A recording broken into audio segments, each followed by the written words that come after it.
For those of you who have been here, you're familiar with What's New, What's Next. This is a series of different folks from our company coming up and letting you guys know what we are about to implement and what is on the road in the future. A lot of this stuff is really, really exciting. I personally, for those of you who don't know, I'm on the Getting Paid team, so we do all the billing and insurance software stuff. We have some really exciting things coming. Kelsey has a surprise for you guys, and all sorts of fun stuff on the horizon. So I am going to start off by this is, like I said, I guess I'm too good at my job. What's new is what we've delivered in the past 12 months. What's next is what we're looking to deliver in the next 12 months. And our kind of plugs for related sessions this week. So if you see a session you like up here, hop on the app, the Hoova app, add it to your agenda, right? We want to hear from you guys. Yeah, so no one can really, we visit your offices. We talk to you guys on the phone. We make software for you guys, but we are not in the offices working with the kiddos and charting and billing and all of these things. So we want to hear from you guys always. If there are things that you want, if there are things that you need, I can't guarantee you we're going to give them to you immediately, but you're probably not alone. And we want to get you guys on our list of who wants what, so we can better prioritize what we deliver to you guys. Yeah? So we're going to try this out. We're doing a Slido, which for those of you who don't know what that is, I'm in the same boat. No, but if you want to take out your phone and scan the QR code, sometimes I take out my phone and it's in video mode. Scanning a QR code in video mode doesn't work. And I feel like grandpa because I can't figure it out. So if everyone wants to scan that and join in, we have a question for you. What's your favorite PCC EHR feature delivered in the past year? Now, I know somebody's going to say something like Appointment Book or something, which was introduced years ago. What was what was your favorite thing we have released probably maybe since the last UC? You can just answer, and it should. Oh, Portal self-scheduling, Pocket prescribing, pre-check-in, pre-check I, for those of you who have typos. And I'm just going to let these pop up here. This is what I love about Slido, is it's going to make us a little word. What is it called? A Wordle? A word cloud. Thank you. So we got some good stuff up in here. Adding notes to bills. I helped do that one. Maybe I'll just name all the ones I was a part of. No, but so for the most part, and you guys can correct me if I'm wrong, but if you look, for the most part, all of this stuff came out in the last year, which is awesome. And also, it kind of just goes to show that while we don't release new things to you every day, we're giving you, as Owen's jacket, thank you. We're giving you as much as we can, as best we can. I personally work on the quality assurance team, and so one of the things that we strive for at PCC is making sure all of your stuff works when we give it to you. And that's sometimes why we take a little while to give these things to you, because we don't want to break your AR. We don't want to break your charts. We don't want to break all of these really important things to you guys. So we've got icons next to messages, scripts, and Pocket PCC, which is prescribing from Pocket. Online scheduling, which is the same thing. Self-check-in, PCC Learn. That's been around for a long time, PCC Learn. Whoever just discovered that, congrats, because that was probably a great day for you. Yeah, that was probably huge. But yeah, so all of this stuff, if you didn't realize that you could do this stuff, go talk to somebody, because they'll show you how. But all right, we just wanted to make sure the Slido works. And, oh wait, here's a video.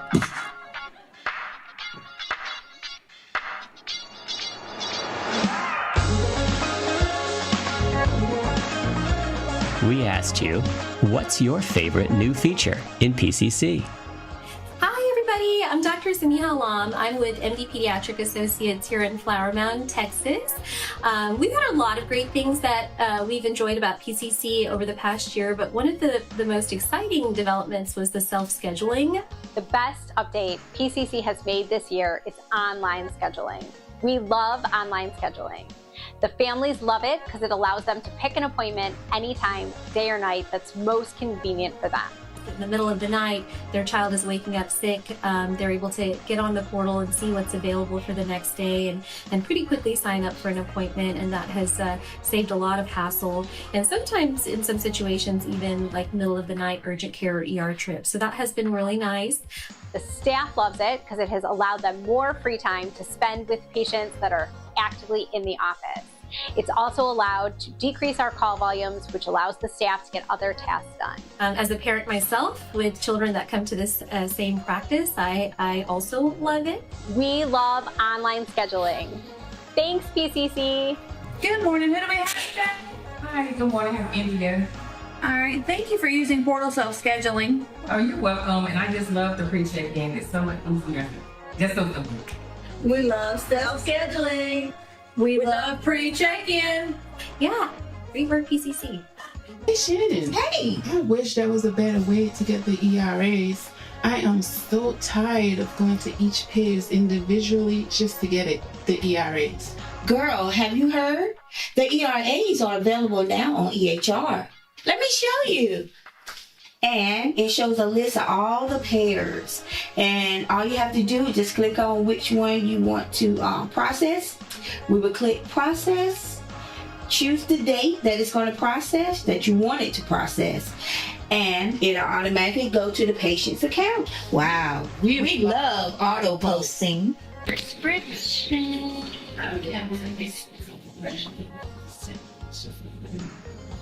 Ding. It says that my prescription has been sent to the pharmacy via portal text. 2, 4, 6, 8. What do we appreciate? Portal text! My favorite feature about PCC is not a button or an enhancement request that came true, although I do like the dashboard and flow sheets. But my favorite feature of PCC is a person, and her name is Kate Taylor. She has this magical ability to take the complex world of PCC and EHR and turn it into something that's not only understandable, but actually enjoyable. That's a rare talent. And she managed to take something that used to give me hives and made it doable and even empowering.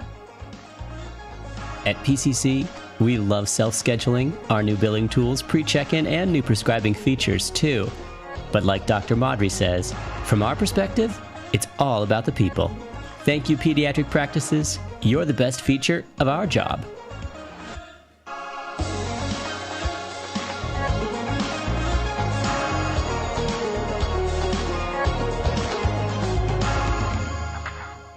So I didn't even see that video before we played it. But yeah, for those of you who haven't heard, we recently released Kate out into the wild. It was long contemplated, but we're really happy with the decision. She's right here today if you want to meet her. She's very friendly. No, but I now have the pleasure of introducing our first PCCer that's going to tell you what's new and what's next, and it's Jen Marsala.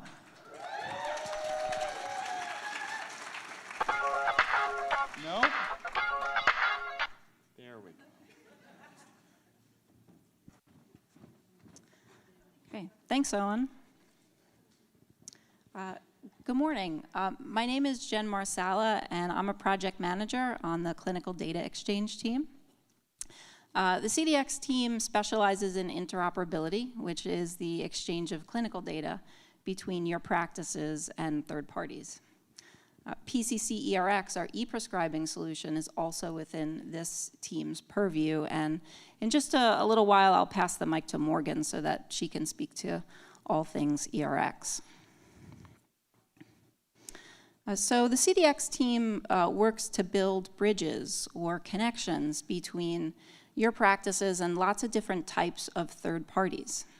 The connections that we develop and implement, they allow data sharing to occur, whether it's sending immunization data to or retrieving it from your immunization registry, or sending lead test results to your state Department of Health, or receiving eLab results in PCC EHR. These connections are really useful for a lot of reasons. They allow your practices to run more efficiently. They reduce errors that might otherwise occur if you are entering the data manually. And in some cases, they help you to meet state requirements and fulfill your data sharing obligations.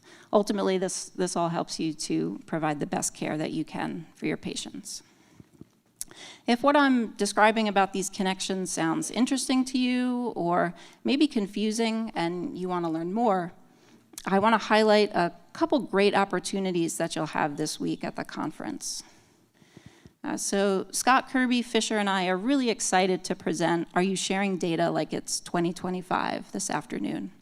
There are lots of different ways that your practices can share clinical data with other providers and organizations for various purposes, whether it's through these connections that I've mentioned or through tools available to you in PCC EHR. So we're going to be covering direct secure messaging, the chart export, behind-the-scenes integrations, and more. So we hope you'll join us for that. And then tomorrow afternoon, Sarah Gleish and Brian LeClaire will be facilitating a lot of great discussion with an awesome panel about the various ways that integrations with third parties can benefit your practice. So you'll be able to learn firsthand how these connections are making a difference at other PCC practices. That's peer perspective, making clinical interoperability work for your practice. So you may already know, but the CDX team puts a lot of energy and effort into creating immunization registry connections. And one of my favorite things to do every year at the UC is to show off the connections map. This map is 4 years old. If it's the first time that you're looking at the map, in states that are yellow, at this time, the connection that PCC offered there was for submissions. And then in states that are green, PCC offered both connections to submit and retrieve immunization data. That's a bidirectional connection. And so 4 years makes quite a difference. There's a lot of progress that we made that we're really thrilled with. This past year, we were able to establish bidirectional connections in Massachusetts, Alabama, Hawaii, and most recently, Texas and Arizona. So we're really proud of the progress we've made there. Thank you. So if you've got questions about your immunization registry connection, I want to highlight another couple of opportunities that you have this week. Tomorrow morning, Brian Kennedy, Romney, and Jim Smith will be presenting the Complete Guide to Vaccine Administration. And they'll be covering everything from billing to IMSReg connections to best practices and workflows. So you don't want to miss that. And then in the afternoon, tomorrow afternoon, Romney, Jake, Fisher, and Alex will be waiting for you to drop by the Immunization Registry walk-in clinic. So those are two great opportunities for you. So in addition to building connections, the CDX team also works on some related tools and functionality in PCC EHR. I'm going to highlight a couple of enhancements that we delivered over the past year. The first is related to the chart export, which is a tool that allows you to export a single patient's chart into an encrypted file. Based on your feedback, in 10.2, we made a change that excludes phone notes by default from the chart export. And we also added an option so that you can include them at your discretion. If the chart export tool is something that you use and that you have feedback about, we'd love to hear it. You could come find me this week, or you could also visit the Wishing Well to share your thoughts. The second enhancement that I want to cover is one that we delivered in 10.1. We made some improvements to the way you can print specimen labels. We made changes that allow you to do this now right from within the lab order workflow. We added a print labels button, which pulls up a dialog that allows you to select which labels you want to print. You can select how many labels you want to print, check out a print preview, and you can even indicate specimen collected information from here. We also added a specimen source dropdown. And I want to remind everybody that this dropdown for specimen source is configurable by PCC. So if the options in there are not working for your practice, you can give us a call and we can help you change it. The options do need to conform to a specific list, but we can work with you to get it populated appropriately. Just give PCC support a call and we'll help you out. So the changes that we made to specimen label printing are part of a much larger effort, one that I first mentioned last year at the UC. And that is that we're embarking on an electronic lab ordering solution in PCC EHR. When I spoke about it last year, we were just in the planning stages. But this year, we've actually got it in development and under construction. And I'm going to show off our progress in just a moment. But first, I want to have a look at a little roadmap. So on this roadmap, you can see that we are building an electronic ordering solution that's going to meet Quest specifications and requirements first, followed by LabCorp, and then other labs. Why are we doing it in this order? So if you have a look at this graphic, across all PCC clients, the majority of current eLab result connections are Quest connections. And so by building a solution to Quest first, we can get it out to more PCC practices.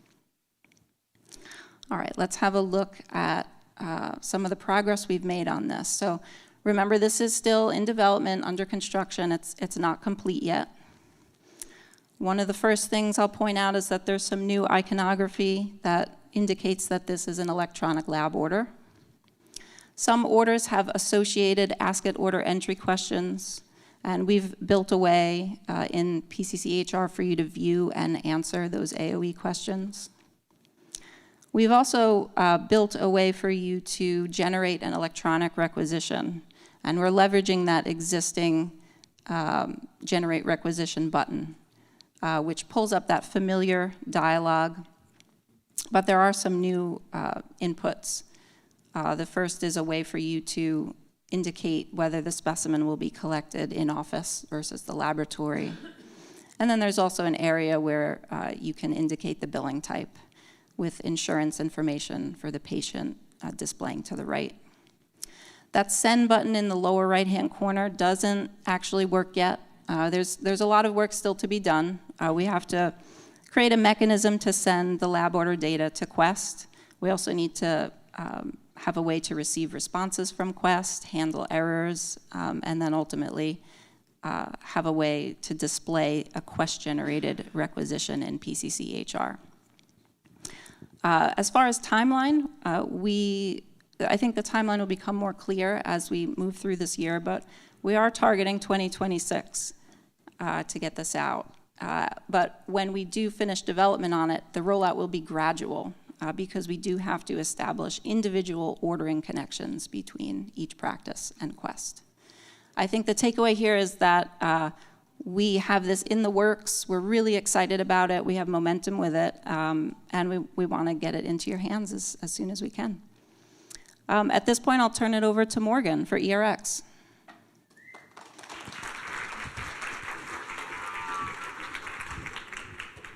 Brian, can you hear me? That's wonderful news. Jen didn't know this, but Owen forgot the clicker, and he gave it to me, and I kind of thought about messing with Jen, but she's so nice. I didn't want to do that. Good morning. Hi, everybody. My name's Morgan, and we're going to be talking about what the ERX team's been up to. I also didn't want the handheld mic because there's going to be like a lot of this, but if you stopped by the All Access event yesterday and participated in the 2 guessing games, we did select some winners. We're going to announce those at lunch, so look for Owen and I to talk about that. So it was a great game. The people who submitted the answers, much better handwriting than the doctors that wrote those prescriptions. I have a ton of stuff I want to talk to you guys about. However, I got about 10 minutes. So I picked out the top 10 grooviest things that are coming your way. Otherwise, you'll have to stop by on Friday to see the rest. Before we get to what's coming in the future, I want to take a quick trip down memory lane and talk about what we were up to last year. Lots of you voted for this in the little survey we did earlier, which is awesome. That was prescribing from Pocket PCC. Every year I would come up here and I'd say, hey, we built all this cool stuff. And you'd say, yeah, I want to prescribe from my phone. And I'm like, I know, but what about this other stuff? And so we were really excited to finally get that out there for you. I love corny analogies and silly icons, so I put this little story together. Imagine you're on vacation and you're camping, and that's great, but then you remember, you didn't send that Adderall. But in this story, there's also cell phone service at the campground, and you brought your hard token, but you pull out your phone, you send that prescription to the pharmacy. The patient's happy now. They have the drugs. You're happy, you're going back to your vacation. But guys, we ran the numbers. I don't think pediatricians go on vacation. I think that's the first problem. Over a course of 3 months, there were about 800,000 prescriptions that went out of the EHR and about 2,000 out of your phone. So I get it, you're in the office, that's probably your primary way to send prescriptions, but you have been using it from your phone, and that's pretty cool. So if you haven't tried this out, come see me. It's so easy. We designed it to be exactly the same as it is in the computer, so you didn't have to relearn that tool. And that's that for prescribing from your phone. Well, thank you. Thank you. I didn't do the hard work. That was Dewey. And Dewey is home in Washington State. So hello, Dewey, on the camera. He'll be available all week if you guys want to chat virtually. All right, so I brought back this corny little map because I think it's really cute. This is a van, and it's on a little trip. And those could be mountains. Those could be curves in the road. And up top is like the weather forecast, or those are landmarks on a road trip. And you'll see here, we've already passed Pocket PCC. That's cool, it's in the past. We're heading towards groovy stuff, and that's what we'll talk about. I'm glad you guys laugh, because sometimes I'm like, oh man.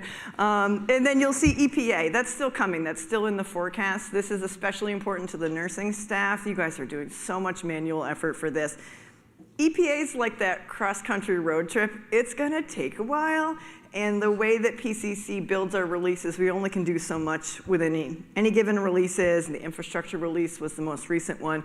We didn't want to skip a release with nothing for you, so that's why I've got groovy stuff, and then we're gonna get back to it. The bags are packed, we know where we're going, it's coming, I promise you that. All right, so let's see what's coming in the fall. First up are changes for Resend.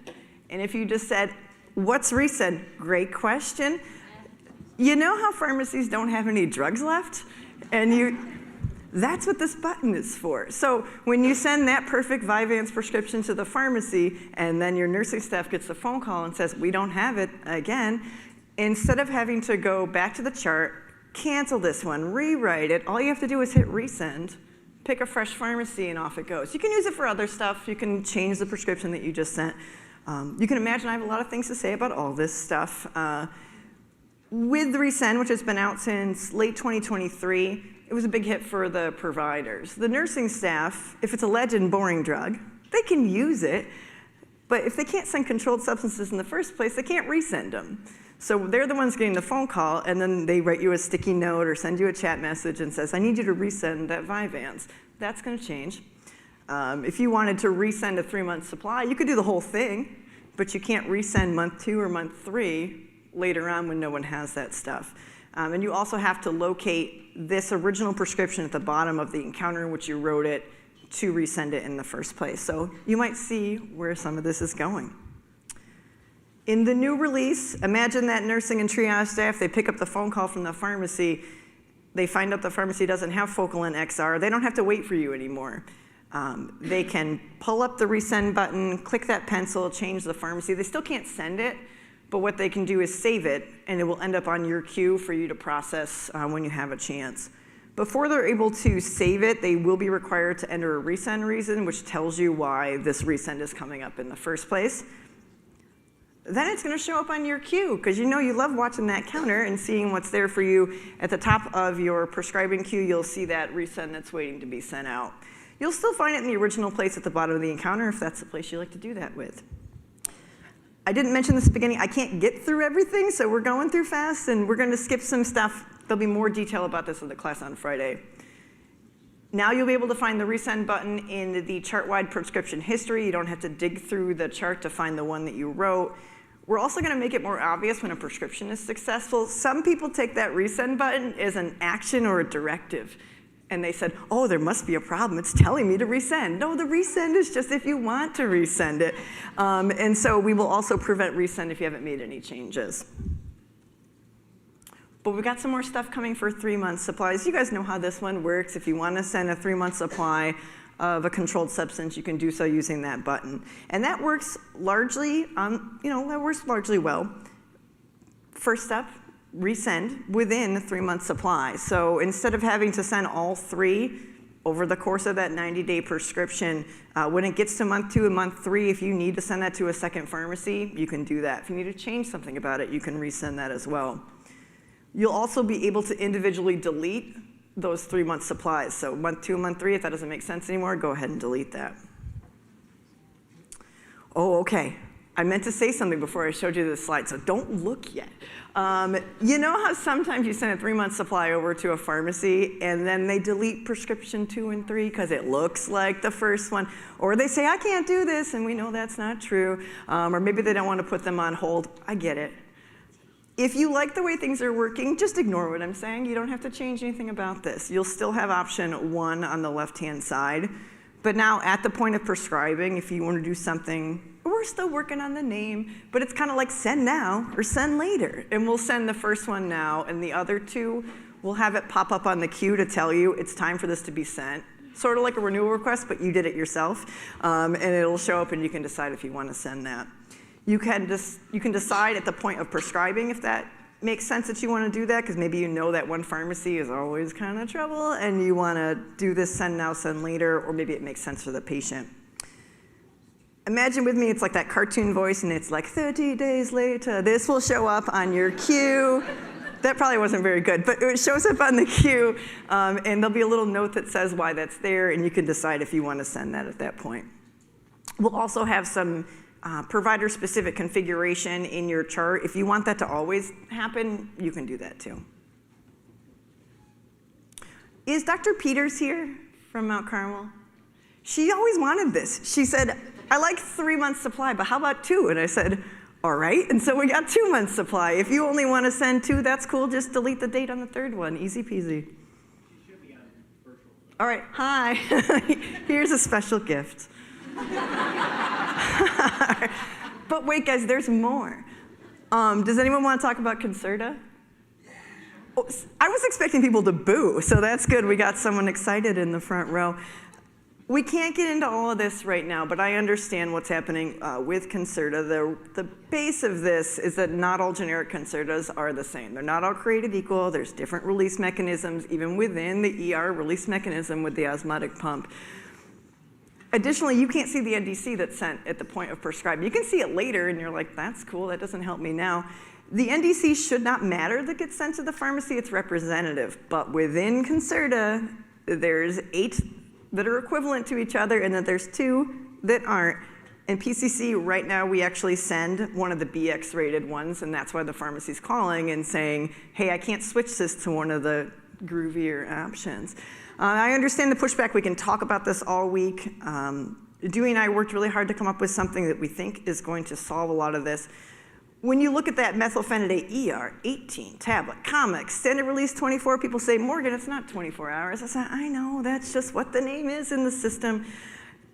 Going forward, it's going to say this, methylphenidate ER, 18, with the osmotic pump, and so that way, the pharmacy staff knows what you want. We'll show you the NDC before it leaves the building. And you may not know which one is the best one, but I'll tell you that one's AB rated. That's not going to cause any problems going forward. If you like configuration, we've got it coming. You click on that little icon there, this window will pop open. And those of you that like configuration, you're going to spend too much time in here. And I know it, I have already. You'll have a bunch of options within reason that you can select of different drug names. You'll see some really straightforward ones. You can pick those. If you are you just really dig Trigens, NDC, you can pick it. That's fine. It's going to remember your preference for next time per drug. So when the pharmacy says, if you can't figure it out, just send Trigen, and you've never been able to, now you will. This isn't just for Concerta, this is for all drugs in the system. So just imagine like those birth controls that don't make any sense. You wait till you see it. Come see me this week. Show me your favorite drug and I'll show you what's going to be available in there. So I think that this is going to solve a lot of problems, and if it doesn't do it, I will go back to the drawing board. We will figure this out. Okay, this is the last one if anyone was keeping track. This is number 10. SnapText is coming inside PCC ERX. Ooh, I'm just as excited. If you don't have SnapText set up for your prednisone tapers, you can start it today. It'll be there. It's ready on day 1. Anything that you've been copying and pasting or begrudgingly typing out every time, you don't have to do that anymore. This is not going to be a separate configuration panel. We are going to use the EHR-based one, so I'm not kidding. You can start today with this. As well as when you get going, if you don't remember what your SnapTexts are, we're going to show you a cool way that you can just search your SnapTexts at the point of prescribing. This is going to be a big hit. I have a feeling. Okay. There is more stuff to talk about. No one is surprised about that. I've got tips and tricks. I've got all sorts of things that I can tell you on Friday or in the hallway anytime between then. So I've got a 2-hour session on Friday. I'll tell you everything we've got going on. And then we have a walk-in clinic if you're still here to answer any problems like a configuration, stuff like that. That's what I've got. And I think the lovely Althea is up. Oh, wait, here comes yeah, you gotta hear from me. Everybody give it up for Morgan. Thank you. I'm going to leave this clicker up here this time. Yeah, they didn't give me a ton of time this year, so I'm going to take it wherever I can get it, right? I'm excited. The next team is our Ensure Success team. We've got Althea, we've got Nick, and then we've got Mark. If you pay attention, one of them has the voice for radio. I'm putting him on the spot. He's got a gorgeous voice. But I also just wanted to point out, I mean, hey, what other software do you use that you know the people who make it? Right? People are like, oh, I know Morgan. She's the ERX lady. Like, you know, I don't know what Owen does, but he's got the coolest clothes. But no, introducing Ensure Success.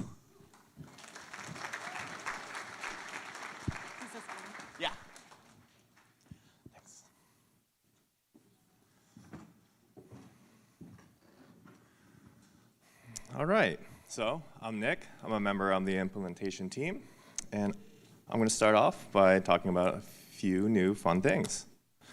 So first up, what's new in portal messaging? Right now, our portal users can now search for the patient name, or patient names in bold. They can search through by text to find messages. Also, when replying to a message, our portal users can now see the previous message while replying.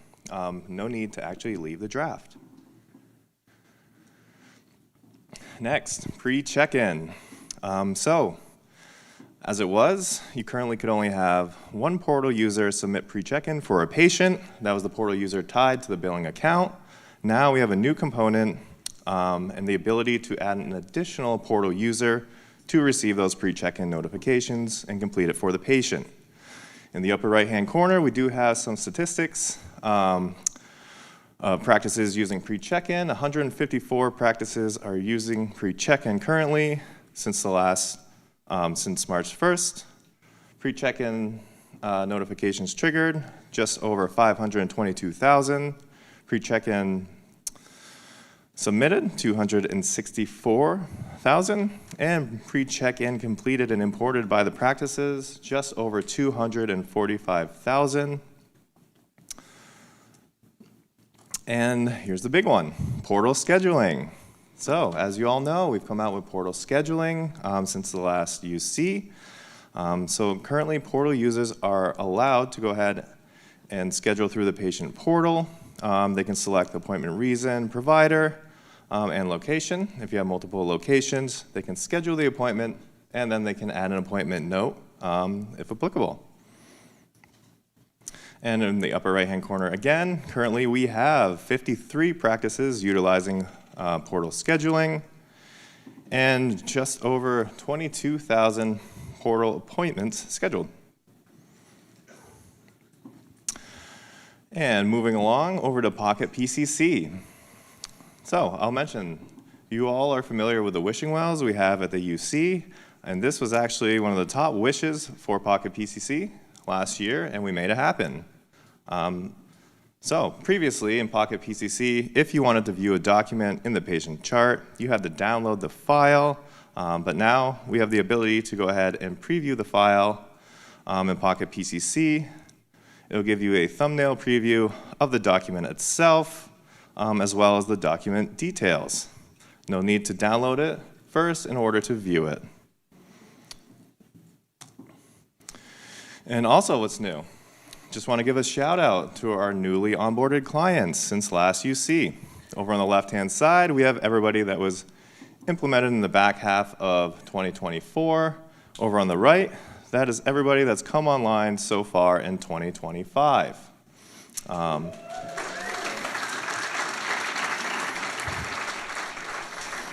Also, I'd be remiss if I did not give a shout out to our existing clients who have been a resource to new clients coming online, whether it be through PCC community or direct outreach. All right, let's see what's next. So what's next in PCC EHR? Again, this was another top wish from our wishing well, is the ability to hide inactive patients in Patient Finder. Currently, if you remember, Patient Finder wouldn't necessarily hide the inactive patients. You'd have to look over to the right and see if they had that inactive flag. Now we have the ability to hide them when searching. Also, we've added the ability to search by care center in Patient Finder as well. And for snap text, as you can see the drop down there, we have better visibility to find the snap text you are looking for. Exactly. I love the enthusiasm there. So no need to memorize a long list of snap text. We'll be able to easily find them in the drop-down. And what's next in Pocket PCC? Same filtering options when searching for a patient. We have the ability to go ahead and hide the inactive patients. Also, we now have the encounter details component in the appropriate encounters, such as in this example, the phone note, Pocket PCC, lining up with what we see in the EHR. And also, in the EHR, we have the signature requested box when creating a phone note, and we now have that displayed in Pocket PCC. And what's next in portal scheduling? We got quite a few things.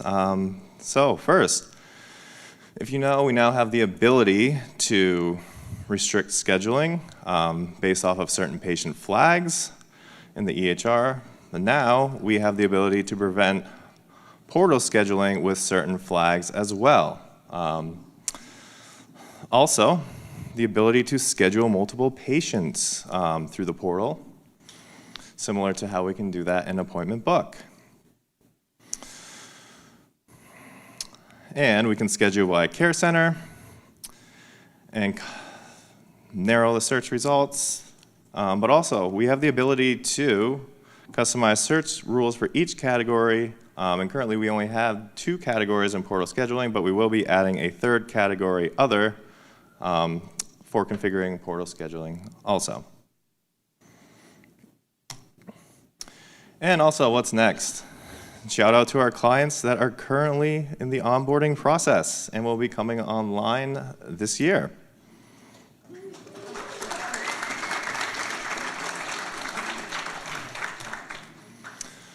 And last, here's some related UC courses to some of the things that I just covered. Get started with portal scheduling with Erica Greenwood, Wednesday, today at 2:30. And we have a pre-check-in course with Joe Lee tomorrow at 2:30. Shameless plug for myself, I'll be doing front desk best practices with Lee Gaborio Friday at 10:15. And we have a patient engagement course with Jim Leahy tomorrow at 10:30 as well. And next, I'm going to pass it along to Althea.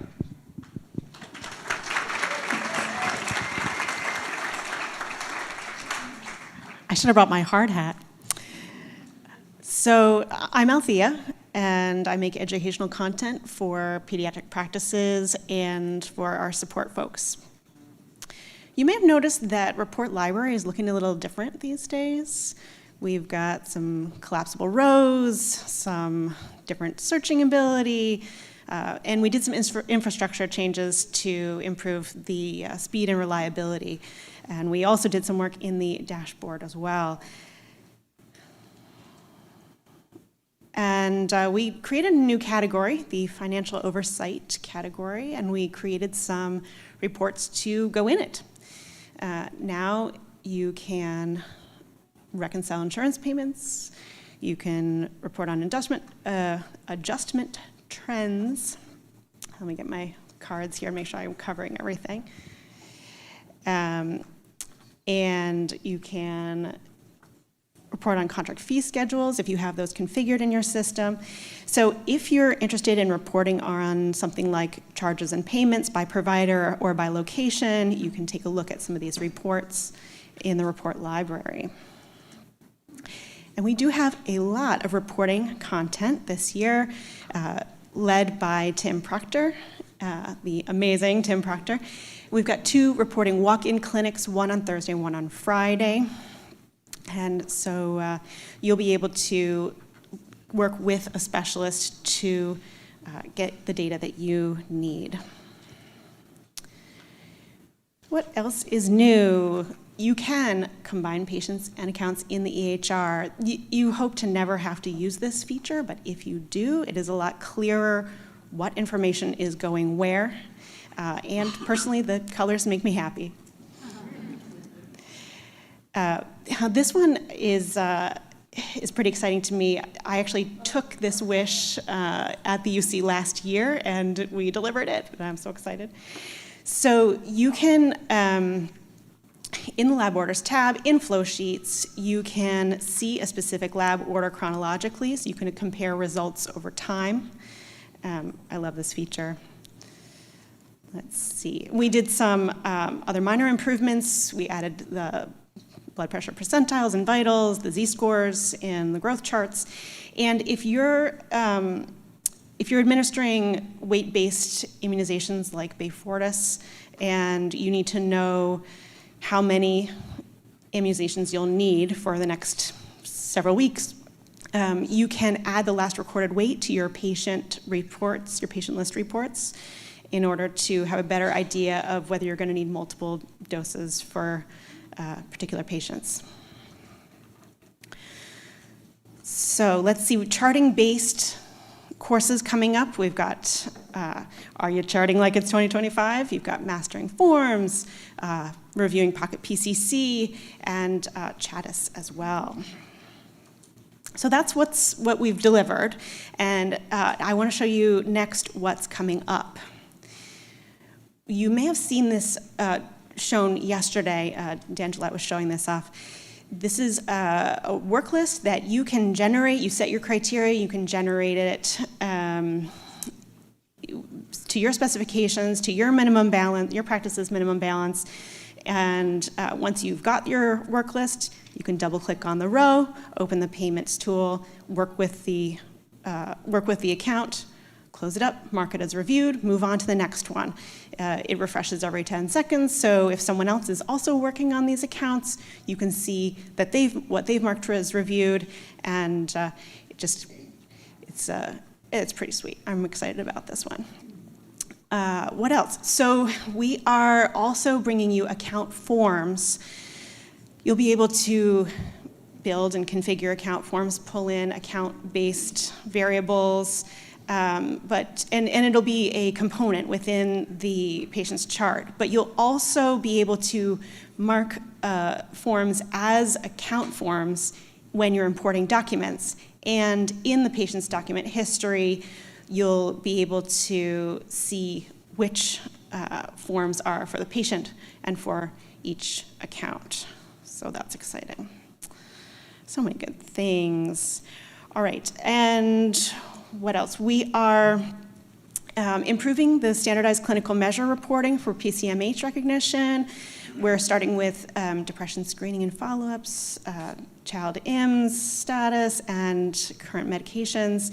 And these will be in the report library. And I think it's time for me to pass to Mark.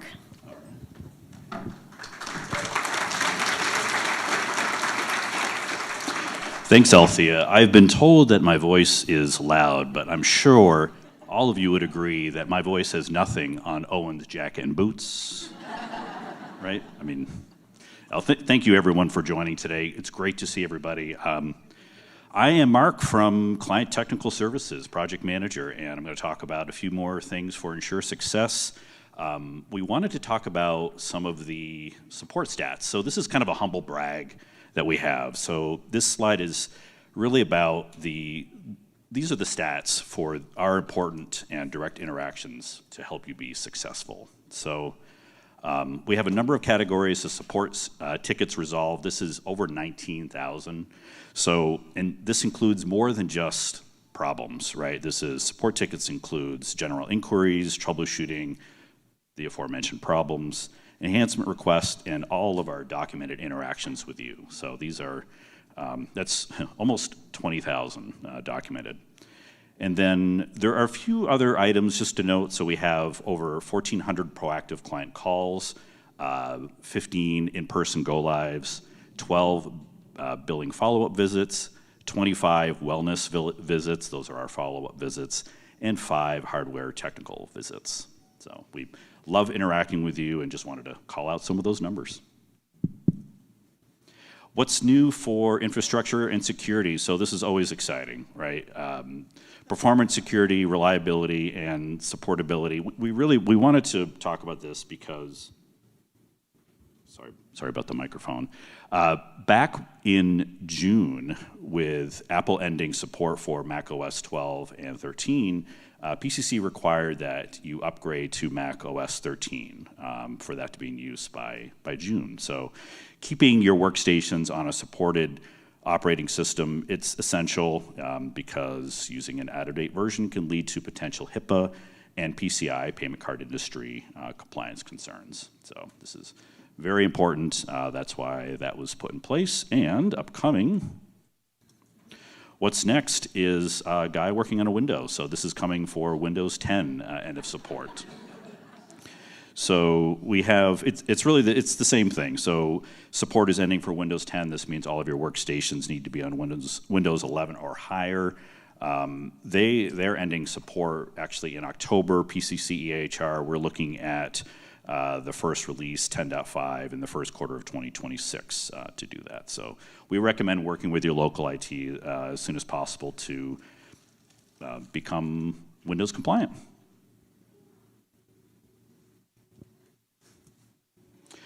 Next, these are my goodies. What's new for technical services? So many of you work with a really smart team with technical services, and we did a lot of work this year. A lot of it is behind the scenes. We're often the team that keeps the lights on. So the less you hear from us, the better, and we hope that everything works smoothly. We undertook a really large project last year, the Rocky 8, and it continued into this year, the Rocky 8 server operating system migration. This was a very significant effort, improving security and reliability for your servers. Something new, some of you may have seen, we've started direct shipping physical servers, so that will save time, so we don't have to ship them to Vermont and configure them. We can ship them directly to you and configure them, so that helps in the scheduling of the physical server upgrades. We have a lesson post-upgrade server and printer fallout, so we are copying the current state server rather than having to rebuild the server, kind of run through a full upgrade that way. So this leads to less instances of post-upgrade issues and peripheral problems. So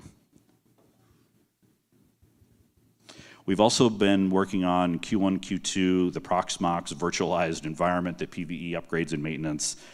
This is to bring the physical servers into standardized environments and support the new upgrade process. So that process is complete, and bringing all of our NAS, the network attached storage, backups into a centralized management system. So this helps us kind of give us that single pane of glass to bring the environment into standardization, and it provides quicker and easier administration for us.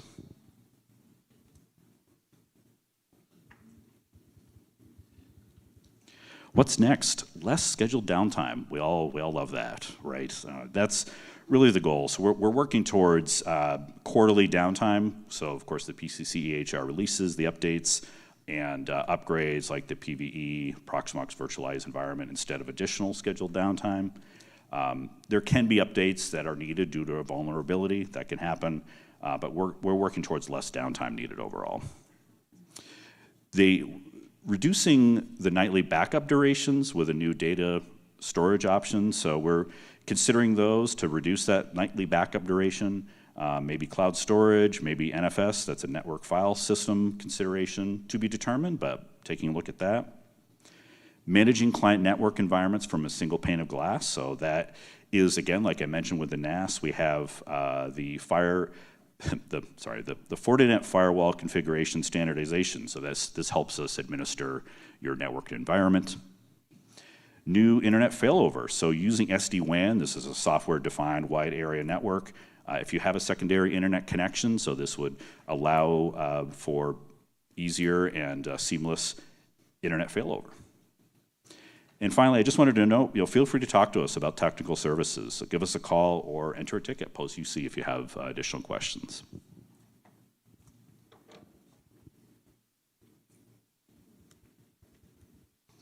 A couple other things. Just wanted to note what's new, but not really for consulting. We've been doing this for some time. So we've been doing this for years. A discussion of compensation models, financial analysis, succession planning, strategic planning, and culture development.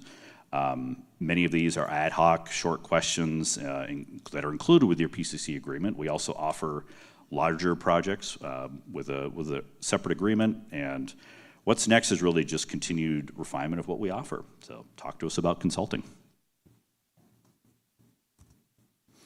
And what's next for practice owners? So a number of folks have participated in this. This is very exciting. So these are held outside of business hours to better accommodate the schedules of the doctor owners. So these are practice owner drop-in discussions. In January, we had 4 inaugural events hosted by Practice Size. In May, there was a focus on compensation models, but we covered a lot more. So coming in September is a focus on data needs. So join our practice owners mailing list, hear about upcoming drop-ins, sharing ideas to support practice owner independence, and just make sure we can connect with you. So feel free to scan the QR code. Folks, a moment for that.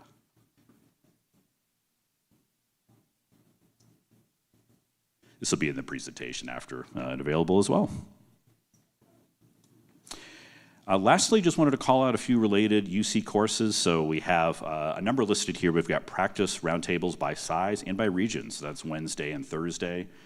See the agenda for the room details. Those are both at 3:45. We have employee engagement and retention with Megan and Emily. That is on Friday. When and how to add a new practice location. That is with Chip and Kathy on Friday. Practice values workshop, Chip and Dr. Birch on Thursday.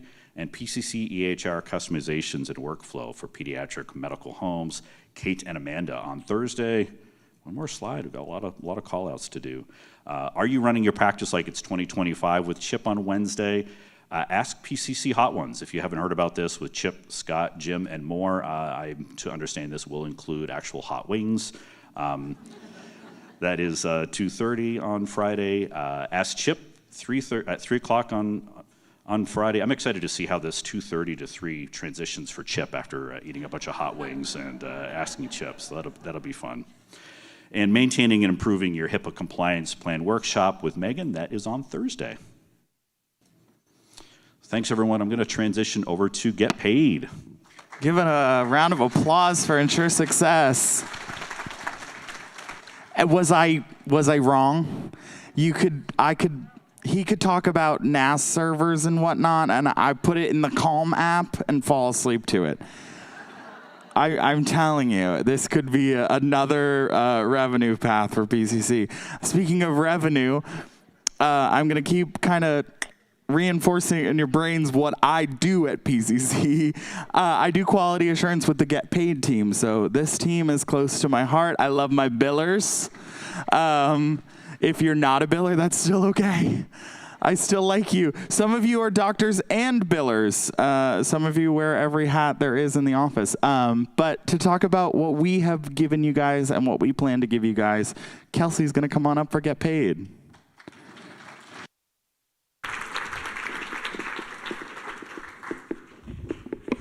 Thank you, Owen. All right. Well, my name is Kelsey. As Owen said, I'm with the Getting Paid team. I am the business analyst for that team. And if you don't know what that means, I'll give you a little bit of a preview. Basically, my job is to help the developers and the subject matter experts develop what you guys use in the EHR for specifically billing. So I am the supporting hand of our team, our development team. So, what's new? What has happened since the last UC? A lot has happened. So much so that I couldn't put everything in the presentation because we don't have enough time. But I put some of the funnest or most interesting things that have happened in the last year. The first one, I really love this one because it actually happened during beta. If Brenna's out there somewhere, she helped us with this one. So we had auto posting out there, and one of the hurdles that happened during beta was, hey, in AutoPIP, I can choose the transaction date so that it matches my bank statements. I don't want to just have the remittance date. That doesn't work for my practice. So we had a little meeting with some of the other beta clients that also had the same concern, and we developed what we have now. So now when you go to auto posting, you can actually, once you hit the process button, you can choose to either use the remittance date or you can put in a transaction date of your choice. And have in mind, if you decide to use the transaction date, the remittance dates will still be shown there. So if you need that date, then you can still have that in the ERA. But you can also have the transaction that matches your bank statements. Another fun one was the claim history. We updated the claim history. Previously, there was like a one-line text there. It didn't really help much. We felt like billers needed more information in terms of their claim. So with the claim history, you can see what the life of your claim. When a claim was queued, when it was submitted, when it was acknowledged, either by PCC or the payer, or if something had happened and you had to make from those payers. They're not in human readable form yet, but if you're a biller, and I have to say, I looked at one of those, and you guys are my heroes. Looking at it 835 and not having the human readable form of that is mind-blowing to me. So thank you guys for knowing what you do. But we are going to work in the future on making those a little bit better for you guys to read. But right now we're giving you the links that we receive from the payer. Another fun one was if you send out bills, which I think all of you hopefully do. Please tell me you do. If you don't, talk to any PCCer. We will help you. Send out your bills. But if you do paper bills or electronic bills, in Partner, you had the bills program and the e-bills program. Well, we moved those to the EHR. And with it, we also gave you the ability to look at the logs so you can see when something was sent and information on that. We also gave you the ability to be able to edit the messages that are sent on those. So you don't have to go into Partner to edit the messages anymore. You can go into the EHR, there's the e-billing message and the paper billing messages, and you can edit so that your bills say whatever it is you like to say. A really fun one was edit charges. We moved edit charges to the EHR. Now, I know some of you out there, Linda, if you're there, I know you're like, no, Partner forever, oops, is my life. That's fine. You can still do that. You can still do that. It's okay. But it is so much easier, and it's within your workflow of being in the EHR if you use this button called Edit Charges.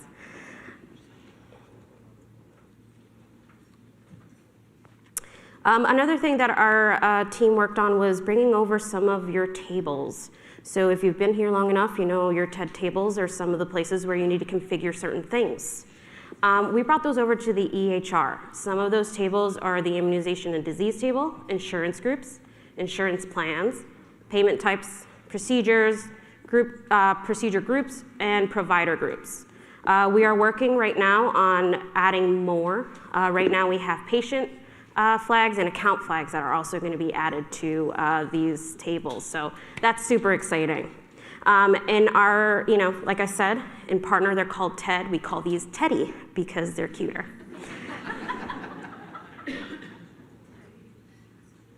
All right. I put these here because they're small stories, but I think it helps understand why the UC and you guys are so effective. So a year ago, while I was, we were at a course, Brian Kennedy was talking about, the insurance payments tool. And someone said, I love it, but I can't tab through it. And I use a numeric keyboard.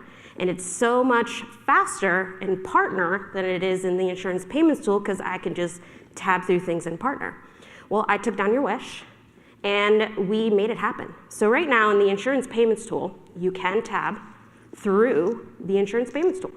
And you can use your numeric keyboard so that you're really fast. I've seen some of you billers with those like reflexes, and I have to say I'm very impressed all the time. I could never be that quick. But we made it so that you can do that in the insurance payments tool. We also received the same wish about when you reverse a payment, you guys, your reports were off because when you would do a reversal in the EHR, it would be tagged as provider none. And then you would have this bucket in your report with provider none, and you guys were like, my reports are off. I don't understand why. No, don't do this to me. Well, we stopped doing that to you. So now when you do a reverse payment, the provider that was associated with that charge is going to be the provider on that reversal. So when you run reports, they're more accurate to what you need. You're welcome. Thank you for saying thank you. I appreciate that. Okay, what's next? If you've been here for a while, you've heard of a project called OnePCC. And if you haven't been here for a while, then I'll explain to you what it is. OnePCC is a project, it's a company-wide project. Our team is very involved in said project. And basically what we're trying to do is bring over functionality in Partner to the EHR. And I make it very clear that we're bringing over functionality, not specific tools. Why? Well, when we bring things over to the EHR, we want to make them better. We want to enhance them. We want to make them easier. Those things that you wish Partner did, we want to have them actually, you guys be able to do it in the EHR. So as part of that project, we have a couple of user stories, as we call them, before they're actually developed, that are coming your way. One of them, some of these will be in the next release, so in 10.4, so you just have to wait a couple months. Some of these, we're still working on them, but we promise you're going to get them real quick, as soon as we can give them to you, I guess. I don't like making promises. All right, the first one, account history. So as you know, sometimes parents come into the office and they say, hey, I want the account history for a certain kiddo, either for my HSA or for whatever reason they may need. They want to have that account history, and usually you guys go into Partner and get an account history in either Tater or OOPS or however you guys choose to do, a combination of both. Well, we're bringing this over to the EHR. So you'll have the ability in a kiddo's chart to go to a section, and it's going to say account history in that section. You'll see something like this. And just have in mind that we are giving you the option to add a certain date if you just want, the account history for the entire account. You can do that for a certain date. What if they have siblings? Well, then the patient filter, you can choose either all patients, or you can choose a certain kiddo that you want to see their account history for, whatever you choose. Something that was really fun, I don't know, I think it was Nina who came from BCD yesterday. If you're out there, Nina, thank you so much, yes. So Nina came over to our table, the Wishing Well, and she was like, I want to be able to see unapplied or unlinked payments. Well, this tool can actually be helpful for that, because you can go into the schedule for the day, you can go into a kiddo's chart, you can go here to the account history. In that little find filter, you can write unapplied, and it will give you a list of all the unapplied payments. And while you're doing that, you can have the payments tool open. And you can go to that patient and you can start linking those payments. So it's just an easier way of being able to do these things. So, you can also use it for your HSA, but you can also use it for these means as well. So thank you, Nina, for bringing that up. I hadn't thought of that great example until just now. All right. So one of the big projects that we started for 10.4 was working on insurance balances. Now, there are some billers out here who Kristen and I had some little bit of a research project with. Some of you guys were willing to meet with us. We talked to you about, hey, what are your insurance balances needs? What do you guys need from us in terms of, what do you use Insco AR, Ins Aging? How's it working for you? What are some of the things you wish it could do that it doesn't do? And based on that information, we went and as a team, we made a proposal for a design. And since then, we've showed off that proposal at the billing drop-in. So if you guys have been there, you've already seen this. We've also reached out to those individual practices that helped us with our research, and we showed off our design there too before developing. And thankfully, we were able to develop this wonderful tool for you guys. So now in the EHR, and that's going to be in 10.4, so the next release in a couple months, you'll be able to filter and look at claim rejections. So as you can see, if you don't know what a claim rejection is, claim rejections are claims that were submitted, then they were rejected by the clearinghouse or payer. So they need to be corrected or resubmitted, and you guys run those lists and just take a look at those. So we're able to do that. We're going to get that in your hand very soon. Just a heads up. So just a little preview. So you go here, you say, hey, I want to see my Blue Cross Blue Shield, for example, or Aetna, and you choose that and you hit select, and you'll get a list. And you can work down this list. You'll be able to assign these items to yourself. So if you work Blue Cross Blue Shield or you work Aetna insurances and you want to assign it to yourself or assign it to someone else, you can do that right here. And it'll also say when things are resolved, you'll be able to mark them as resolved and who resolved them as well. So it's almost like a work list so that you know what's going on and where certain encounters are. Once you click into an individual one, you'll be able to see the claim information. So, rejection date, the rejection reason, and so on, and a little history of, hey, who marked what for this claim. So if someone marked it as, hey, I want to, assign this to Beverly, you'll see who assigned it to Beverly. If you marked it as resolved, you'll be able to see who marked it as resolved. From within here, you'll be able to go to the billing history and edit charges, because we feel like most of the time you have an issue. Let's say the rejection reason has something to do with the policy. Well, you can go to edit charges, and within there, you can go to the demographics section and you can edit. And then you can go back and mark it as resolved. You're good to go. You can also resubmit the claim from there as well. So we're working on making these workflows a little easier for you and within the EHR, since you're already living there most of the time. What you guys don't know is that our team is so fantastic that we were actually able to get claim rejections done and developed earlier than we had expected. So you guys are getting a 2-for-1 in the next release. So you guys are going to get claim rejections, but there's also going to be a tab called Unpaid Encounters.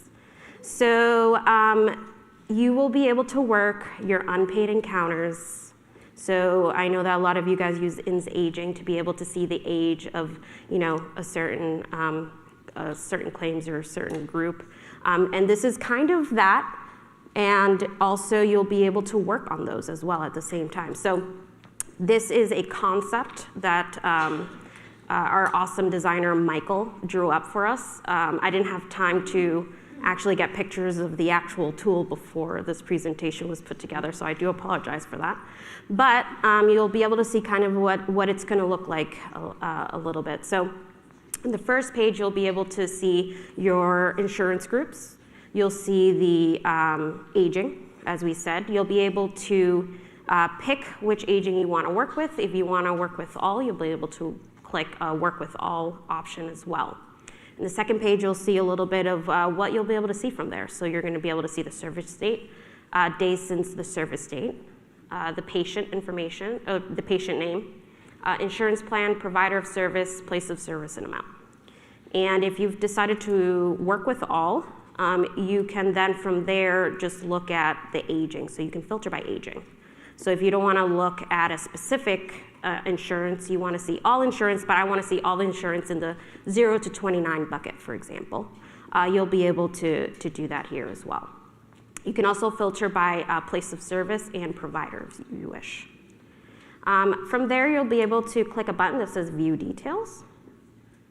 And you'll go here, and you'll be able to view some of the details for that patient. You'll see, their name, their insurance, total charges, insurance due, and personal due.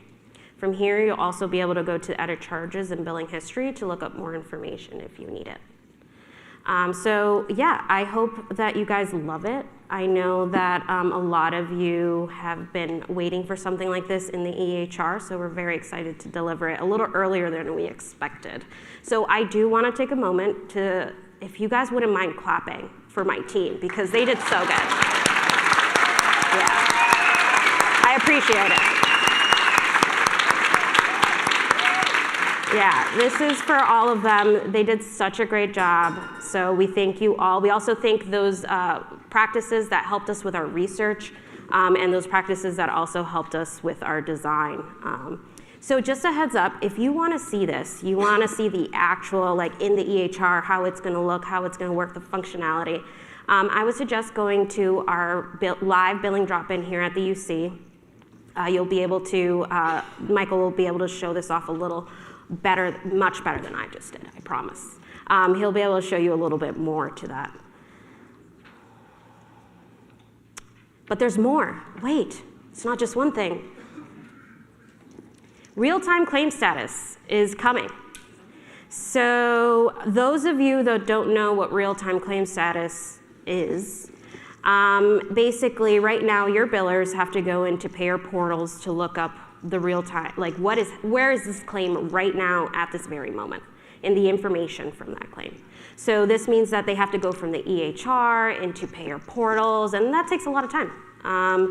And so we wanted to streamline that process, and we want to bring that to the EHR. So our EDI team and our development team are going to work really hard to bring real-time claim status to the EHR. And why is this so important? Well, it doesn't just affect billers. It also affects everyone in the practice, especially the providers, because honestly, your claims are going to be processed faster, which means you're going to get paid faster, which means you're going to have more money, and everybody wants that, right? The other thing is there's going to be a reduced administrative cost, right? Less time on those phones, less time on a different portal, having to manually follow up on certain claims instead of just having the ability to look it up real quick. Another awesome thing that I was on enhanced patient satisfaction. So a lot of these billers, they're on the phone with patients who are like, why is my claim not going through? They have to go, they're like on the phone with the parent who's kind of angry because they're getting a bill and they're like, no, this isn't fair. And they have to go to see where the claim is on a different portal, and they don't have as much information in the EHR as they could give the parent to look up that information themselves, because sometimes we know that it's the parent who has to talk to the insurance company for some reason. So with this solution, both billers and patients will be a little happier. They'll be able to give them more information for when they do follow up with the insurance. They'll be able to give them certain codes that are standard for real-time claim status that they can then talk to their representative or the insurance company with. Also, staff will be able to, like the resourcing for staffing will be a lot better. They'll be able to focus on claim requiring intervention. So they'll be able to know right away if a claim needs something updated, if the demographics needs to be updated. Instead of waiting down the line, they can do it right away.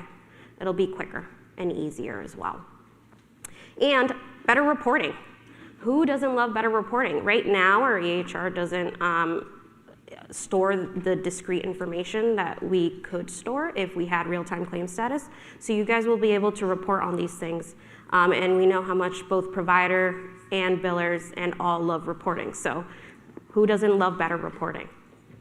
But that's just some of the things that we're going to do next in getting paid. We obviously have a little more that we want to do, but this is going to be our focus for the next couple of releases, and also enhancing the tools that we have already given you. So, for example, auto posting was released a while ago, and we thank you so much for the video. Whoever said they loved it, we love you too. That's why we did it. But we are enhancing. We do know that there's some things that you guys wish was there, or things that you could do that you can't currently do. So we are working on enhancing those current tools that you have based on your wishes and your support requests that you bring in. So we just want you to know that we are listening and we are working on them. It's just a little bit of a process sometimes. All right. So related UC courses. What's new with billing and PCC HR? Doug Brasso and Brian Kennedy will be reviewing that today at 1:15. So some of those things that you saw, what's new, they'll probably be going over it in a little more detailed manner. So if you want to see some of that, please go at their presentation today at 1:15. There's also reporting for billers now, also including PCC EHR with Ben Brandt. Thursday, so tomorrow, are you billing like it's 2025? I hope you are. And if you're not, then go. And if you think you are, you might be not, so still go. We also have our billing drop-in right after, so live from the UC, like I said. If you don't know what a billing drop-in is, which I have to say, I was so excited yesterday when someone went to our All Access and I asked, do you know what the billing drop-in is? Because 90% of the time they say, oh yeah, I go all the time. This person said no, and I can't tell you how excited I was. So if you don't know what it is, that's great actually. I love talking about it. So the billing drop-in is a community for billers. And right now we meet once a month and we invite all billers, both PCC and non-PCC billers actually, which is something that we started new. And the reason for this is we wanted to make a community specific to billers for your questions and concerns. In the drop-in, the entire Getting Paid team is there. So that includes development, support. We have Jan, who's an expert coder. We have Brian Kennedy as well. So everyone is part of it. So if you have any coding questions, any support questions, Ben is always there to help, Doug as well, and Jeremy. So we have you have questions about EDI, the EDI team is there, Justin, Mary, Phil. So what I'm trying to say is, if you can go to one, I promise you'll come back. You will sign up again when you can. Like I said, it's once a month, and everybody is welcome. And bring your questions, even if it's about insurance. We've had a lot of times where billers are like, hey, are you guys having the same issue with North Carolina Blue Cross Blue Shield? And someone will hop in and be like, yes, and this is what I did to resolve it, or this was what worked for my practice. So some of those things that we cannot help you with because we're not actual billers in your state, they will be able to help you. So it's a great resource. So if you guys are interested, please go to our PCC website. There is a section about events, and you can sign up there, and you can send in your info. The next really awesome course is 2025 Coding Updates with Brian Kennedy and Jan.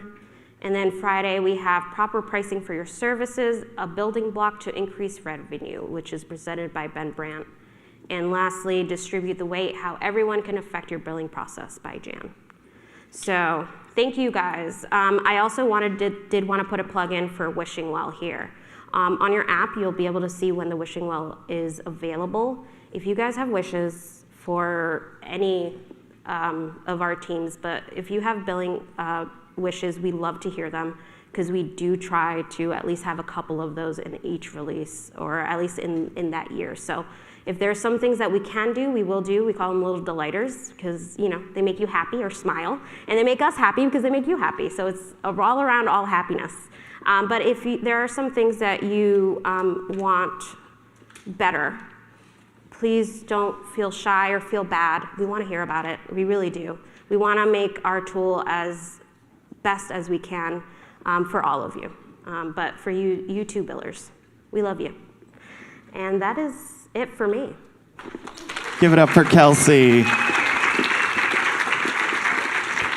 Thank you, Kelsey. Again, I'm on that team. I do quality assurance. Sorry, I just want you guys to know that I do things. My dream is to be more than just a beautiful face. It's really difficult to be charming and beautiful and people not think that you're smart. But yeah, I also just was coming to the realization now that the Wishing Well is, we should probably retire the name Wishing Well because these ones actually happen. Unless I have billions of dollars somewhere, any wish I've made in a wishing well has not come true, but the PCC ones tend to come true.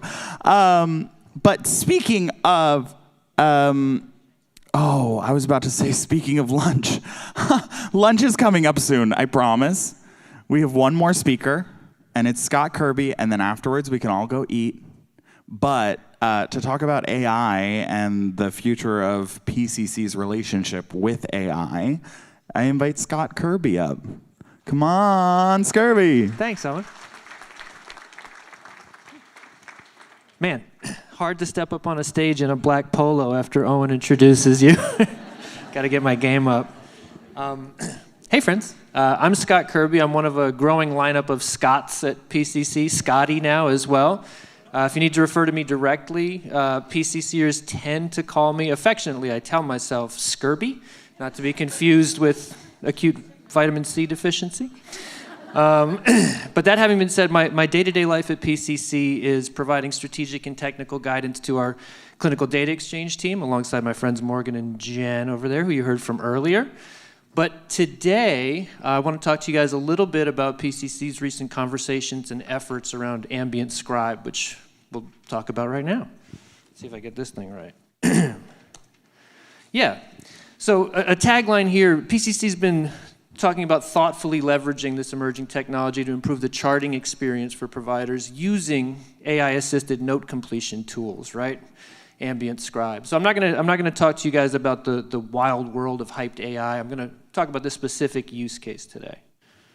And I suspect a lot of you are excited about this stuff, but I also suspect a lot of you guys are ready to go to the bathroom. So I'm gonna try and keep it concise and informative as possible. So Ambient Scribe, what is it? Like I said, it seems like a lot of you guys already know, and certainly we've been talking to you about it and hearing your experiences with it, but here's an AI summary. It's a technology often using artificial intelligence that listens to clinical conversations and automatically generates clinical notes, which sounds about right. Generally speaking, right, your encounter audio gets processed by a large language model, or LLM, and generates a visit or chart note section of content with varying levels of customizable structure. Yeah, so you can either get big note content or you can get discrete fields that go into different structured notes. Yep. Now that we know what it is, why do it? You know, again, you guys have been telling us why. Doctors aren't stenographers.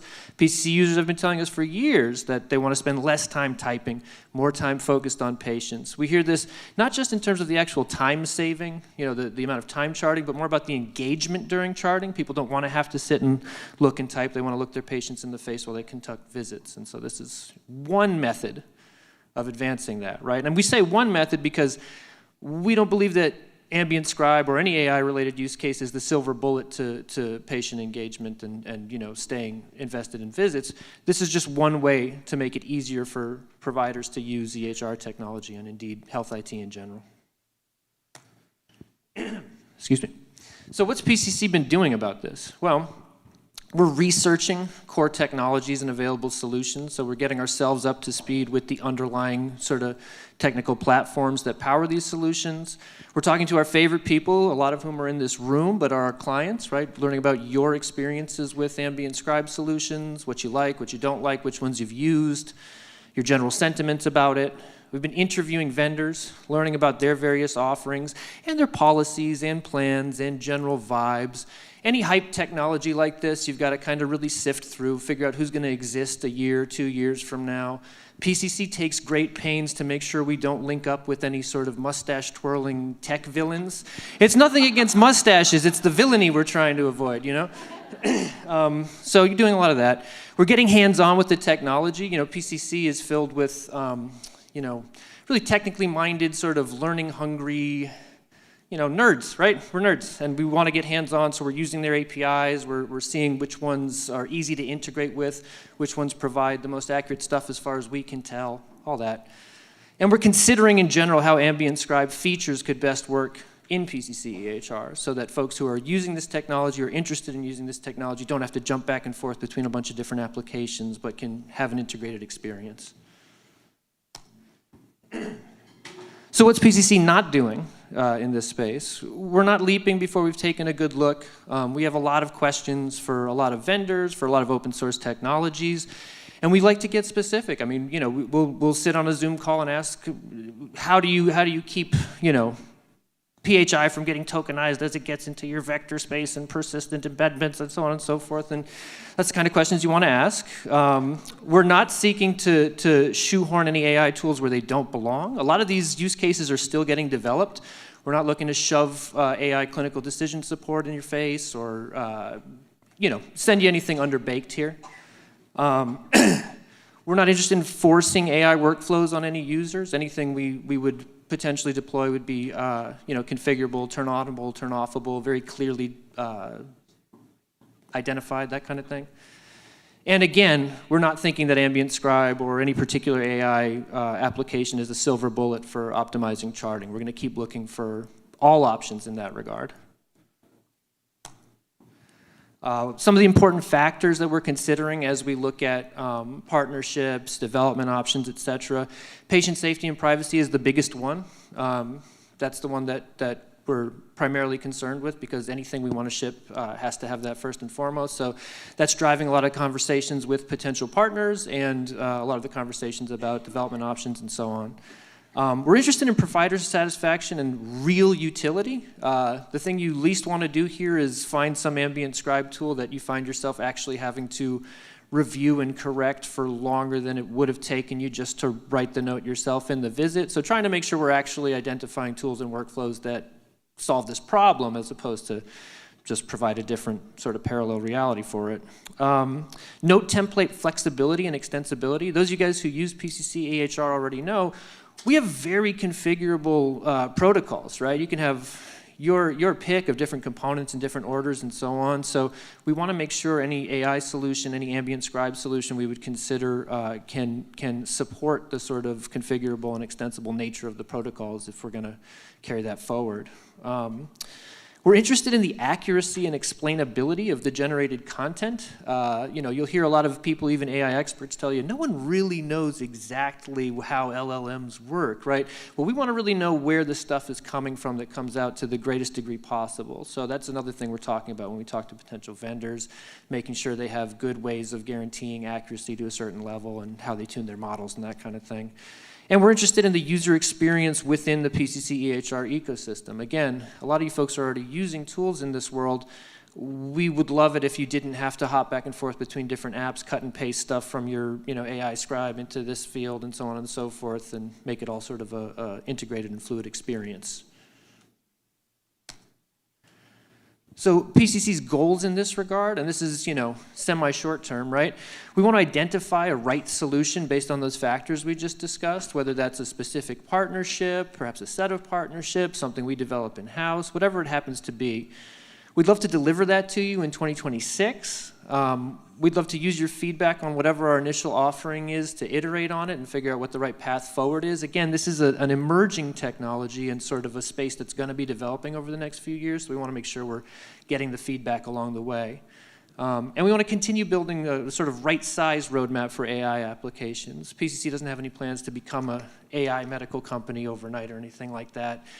We just want to make sure we're giving you the right sort of slice of this stuff to make your lives easier.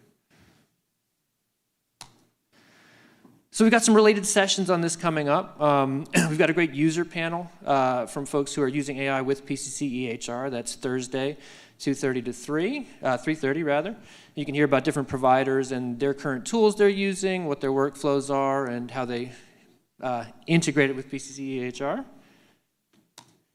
And we've got an AI Scribe survey up for you guys that you can contribute information to help us understand your experience with these tools currently.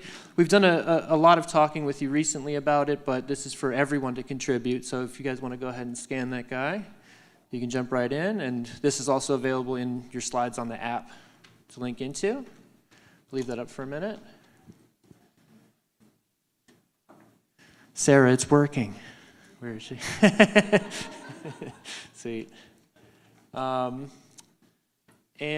I believe that's about it for me. If you guys want to see me embarrass myself later in the UC, you can just follow me around. It'll happen eventually. But specifically, I'll be eating some of those spicy wings with Chip and Jim Leahy. And I hear we might have coerced Tim Proctor into it too. So yeah, come watch us sweat a little bit at the end there. And I think that's what I've got for you guys.